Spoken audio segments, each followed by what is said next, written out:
Hello बच्चों, welcome to my channel Hisam mathematics. बच्चों, आइए हम एक्सरसाइज 4.2 के क्वेश्चन नंबर 5 को डिस्कस करते हैं।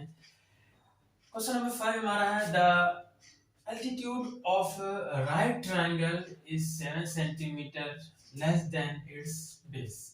If the hypotenuse is 13 centimetre, find the other two sides. एक समकोण त्रिभुज की ऊंचाई उसके आधार से 7 सेंटीमीटर कम है यदि कर्ण 13 सेंटीमीटर का हो तो अन्य दो भुजाएं ज्ञात कीजिए। यहाँ पे समकोण त्रिभुज राइट ट्रायंगल की बात हो रही है और यहाँ पे पता है जब राइट ट्रायंगल या समकोण त्रिभुज होता है तो हमारा एक थ्योरम यूज होता है, पाइथागोरस थ्योरम। पाइथागोरस प्रमेय का यूज होता है। सबसे पहले हम क्या करते हैं, एक राइट ट्रायंगल बना लेते हैं, राइट एंगल ट्रायंगल बना लेते हैं। मतलब इसका एक एंगल कितना होगा, 90 अंश का होगा। तो इस तरीके से ये हमारा क्या है, एक राइट ट्रायंगल है जिसका ये कितना है, 90 अंश का कोण है। ठीक है, अगर ये क्या कर लें, ये बेस है और ये क्या हमारा ऊंचाई है, एल्टीट्यूड है, और ये क्या होगा, हाइपोटेन्यूज होगा, कर्ण होगा। ये h है हाइपोटेन्यूज, ये बेस है b, ये एल्टीट्यूड है, मान लेते हैं हाइट है h, ऊंचाई। ठीक है, ये दिया हुआ। और इसमें हमें हाइपोटेन्यूज है तो एल्टीट्यूड को हम h से ना रिप्रेजेंट करके हम a से रिप्रेजेंट कर दे रहे हैं। ठीक है, और इसमें साइड्स को दिया है, इससे क्या इंफॉर्मेशन इसमें दिया हुआ ये देख लेते हैं। सबसे पहले तो हमें कह रहा है कि altitude of right triangle is 7 centimetre less than it's base. कह रहा है जो एल्टीट्यूड है, जो ये हमारी ऊंचाई है, इसके बेस से 7 सेंटीमीटर कम है, 7 सेंटीमीटर लेस है। मतलब ऊंचाई जो है आधार से 7 सेंटीमीटर कम है। यहाँ पे कह रहा है कि समकोण त्रिभुज की जो ऊंचाई है उसके आधार से 7 सेंटीमीटर कम है। तो इसमें ये 7 सेंटीमीटर कम है, तो अगर हम मान लेते हैं कि इसका बेस अगर मान ले x है, हमने क्या किया कि जो हमारा राइट ट्रायंगल है, समकोण त्रिभुज है, उसके आधार को, उसके बेस को हमने क्या मान लिया, x सेंटीमीटर मान लिया। तो अब ये हमारा क्या हो जाएगा, एल्टीट्यूड क्या हो जाएगा, 7 सेंटीमीटर कम है। ये अगर मान लेते हैं 15 है तो ये कितना होगा, 15 माइनस 7 होगा, मतलब 8 होगा। तो इसका मतलब x यहाँ पे है तो ये हमारा कितना होगा, x माइनस 7 होगा। अगर बेस इसका x है तो इसकी जो एल्टीट्यूड या ऊंचाई क्या होगी, 7 सेंटीमीटर कम होनी चाहिए, 7 इसमें से घटा देंगे। अब ये हमारा हाइपोटेन्यूज तो दिया हुआ है कितना, 13 सेंटीमीटर, ये मान लेते हैं सेंटीमीटर, ये क्या है हमारा सेंटीमीटर। ठीक है, तो इसी में क्या करेंगे, पाइथागोरस थ्योरम यूज कर लेंगे, पाइथागोरस प्रमेय का यूज कर लेंगे तो हमें x का मान आ जाएगा। अगर x का मान आ गया तो हमारे तीनों साइड्स क्या पता चल जाएंगे, एक साइड से पता, दोनों साइड भी क्या होंगे, मालूम हो जाएंगे। तो सबसे पहले हम मानते हैं let base of a right triangle, क्या मान लेते हैं, x सेंटीमीटर मान लेते हैं। माना समकोण त्रिभुज, माना समकोण त्रिभुज का आधार क्या है, x सेंटीमीटर है। देखिए इसलिए अल्टीट्यूड ऑफ राइट ट्रायंगल क्या हो जाएगा, altitude of a right triangle क्या हो जाएगा, 7 कम होना चाहिए तो x माइनस 7 सेंटीमीटर हो गया। इसलिए समकोण त्रिभुज की ऊंचाई, समकोण त्रिभुज की ऊंचाई क्या हो जाएगी, x माइनस 7 सेंटीमीटर हो जाएगा। और फिर हमें हाइपोटेन्यूज पता है क्योंकि गिवन है हमें hypotenuse,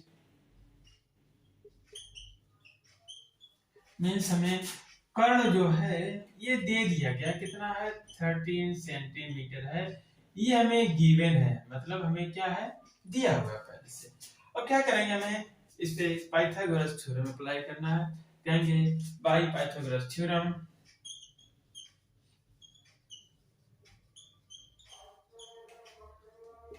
by Pythagoras theorem means Pythagoras प्रमेय का प्रयोग करने पर, यूज करने पे क्या हो जाएगा, हमें पता है कि इसका जो ये हाइपोटेन्यूज, अगर इसका इस ट्रायंगल का नाम दे दे ए बी सी, ठीक है, नाम हो गया।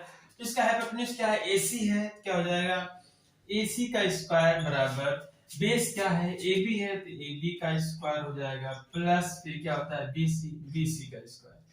ठीक है, मतलब कर्ण का स्क्वायर बराबर आधार का स्क्वायर प्लस ऊंचाई का स्क्वायर, हाइपोटेन्यूज का square is equal to base का स्क्वायर प्लस एल्टीट्यूड का स्क्वायर। ये इसका ये थ्योरम होता है। अब क्या करेंगे, वैल्यू को पुट कर लेंगे, इसमें हमारा आ जाएगा आंसर। अब क्या करेंगे, इसमें हम वैल्यू पुट करेंगे तो हमारा क्या बनेगा, क्वाड्रेटिक इक्वेशन बन जाएगा। तो AC हमारा क्या है 13 है, तो हमने कर दिया 13 का स्क्वायर इज इक्वल टू फिर AP हमारा यहाँ पे AB क्या है x है, जो बेस है x का स्क्वायर हो गया प्लस अल्टीट्यूड का स्क्वायर BC स्क्वायर कितना है x माइनस 7 का स्क्वायर। अब इसको सिंपलीफाई करते हैं, हमारा क्वाड्रेटिक इक्वेशन फॉर्म हो जाएगा। 13 का स्क्वायर पता है 169 होता है, 169 होता है, 169 होता है, इक्वल टू x का स्क्वायर फिर a माइनस b का होल स्क्वायर मतलब a का स्क्वायर मतलब x का स्क्वायर फिर माइनस 7 का स्क्वायर प्लस 49 हो जाएगा फिर माइनस 2x गुणे 7 मतलब 2 से 14x हो जाएगा।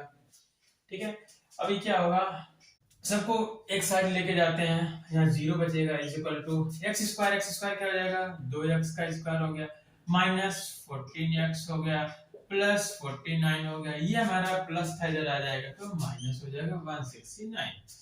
अब क्या करेंगे, राइट हैंड साइड को क्या करेंगे लेफ्ट हैंड साइड लिख देंगे, लेफ्ट हैंड साइड की टर्म को राइट हैंड साइड लिख देंगे। तो हमारा राइट हैंड साइड का टर्म ये पूरा इधर लेके आते हैं, क्या हो जाएगा साइन चेंज नहीं होगा, जबकि पूरा टर्म ही हमारा क्या होता है लेफ्ट का राइट, राइट का लेफ्ट करें तो 0 हमारा इधर चला जाएगा, ये पूरा इधर आ जाएगा। तो ये बचा क्या हमारा 2x का स्क्वायर माइनस 14x। अब ये माइनस 169 में से 49 को माइनस करेंगे कितना आ जाएगा, 9 में से 9 जाएगा 0 आ जाएगा, 6 में 4 आ जाएगा 2 आ जाएगा माइनस 120 बचेगा इज इक्वल टू यहाँ पे 0 है तो हमने इधर करते हैं 0, साइन में कोई चेंजेस नहीं होगा। तो इस तरीके से ये हमारी क्वाड्रेटिक इक्वेशन क्या हो गई फॉर्म हो गई है। तो यहाँ पे देखें कि हम अगर यहाँ पे ये देखें कि 2 से पूरा इक्वेशन डिवाइड कर सकते हैं, हमारा थोड़ा और सिंपलीफाई हो जाएगा। अगर पूरे इक्वेशन 2 से डिवाइड करें तो ये डिवाइड करेंगे बचेगा x स्क्वायर, यहाँ 2 से डिवाइड करेंगे बचेगा 7x माइनस 2 से डिवाइड करेंगे आ जाएगा 60 is equal to 0 divide by 2 in whole equation, पूरे समीकरण में 2 से भाग देने पर ये हमने भाग दे दिया है। अभी हमारा क्वाड्रेटिक इक्वेशन फॉर्म हो गया, इनको सॉल्व करेंगे तो यहाँ पे x की वैल्यू में 5 आ जाएगी। तो ये हमारा क्या हो जाएगा, ये इसका मल्टीप्लाई 1 है तो माइनस 60 आ गया है। ऐसे दो नंबर्स खोजने हैं जिनका गुणा करने पे माइनस 60 आ जाए और ऐड करने पे माइनस 7 आना चाहिए। हम अगर देखें 12 पंचे 60 कर सकते हैं, 12 पंचे 60, 12 पंचे 60 आएगा। अब 12 5 को किस तरीके से ऐड करें कि माइनस 7 आ जाए, किस तरीके से मल्टीप्लाई करें कि माइनस 60, कोई एक नंबर माइनस करना होगा तभी हमारा माइनस आएगा और बड़ा नंबर भी माइनस होना चाहिए क्योंकि ऐड करने में तभी माइनस 7 आएगा, तो इसका मतलब माइनस 12 आ जाएगा। अब माइनस 12 इंटू 5 क्या होगा माइनस 8, माइनस 12 प्लस 5 क्या होगा माइनस 7 होगा। अब इसके साथ में x लगा देंगे तो यहाँ पे वैल्यू ये क्या होगा माइनस 7x के प्लेस पे माइनस 12x और 5x आ जाएगा। यहाँ हो जाएगा x का स्क्वायर माइनस 12x फिर प्लस 5x माइनस 60 0। इन दोनों में पेयरिंग कर लेंगे, इन दोनों में x कॉमन है, x बाहर आ जाएगा, x कॉमन आने के बाद यहाँ बचेगा x फिर यहाँ बचेगा माइनस 12 फिर यहाँ प्लस 5 कॉमन ले लेते हैं, x माइनस 12 पंचे सर बचेगा 12 निकाल लो 0। तो यहाँ से एक ब्रैकेट में x माइनस 12 आ गया, दूसरे ब्रैकेट में x प्लस 5 आ गया इज इक्वल टू 0। फिर यहाँ पे अगर हम कहें x माइनस 12 इक्वल टू 0 तो हमारा x इक्वल टू आ जाएगा 12। और अगर हम कहें या फिर दूसरा नंबर हमारा 0 के बराबर है तो हमारा x आ जाएगा माइनस 5। कभी भी जो लेंथ होती है कभी नेगेटिव में नहीं हो सकती है, तो ये वैल्यू हमारा नहीं होगा, ये वैल्यू क्या करेंगे रिजेक्ट कर देंगे क्योंकि हमारा लेंथ जो होगा तो कभी माइनस में नेगेटिव नंबर नहीं हो सकता। तो x बराबर 12 है, ये हमारा क्या होगा आंसर हो जाएगा। इस तरीके से हम इसका आंसर क्या लिखेंगे, अब तो कहेंगे hence base of the right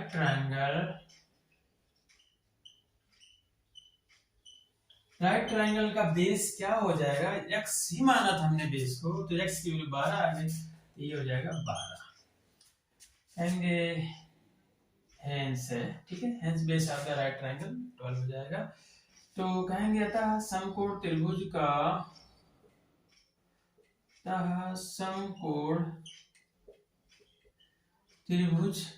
का आधार क्या आ जाएगा 12 आ जाएगा।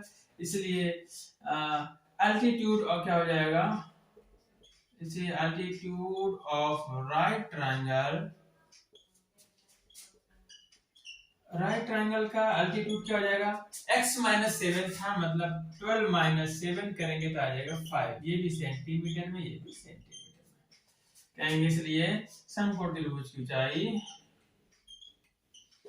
समकोण त्रिभुज की ऊंचाई कितनी आ जाएगी, 5 सेंटीमीटर। यही हमसे पूछा था, इसका हाइपोटेन्यूज या फिर कर दिया हुआ था 13 सेंटीमीटर। तो इस तरीके से क्वेश्चन नंबर 5 हमारा कंप्लीट होता है।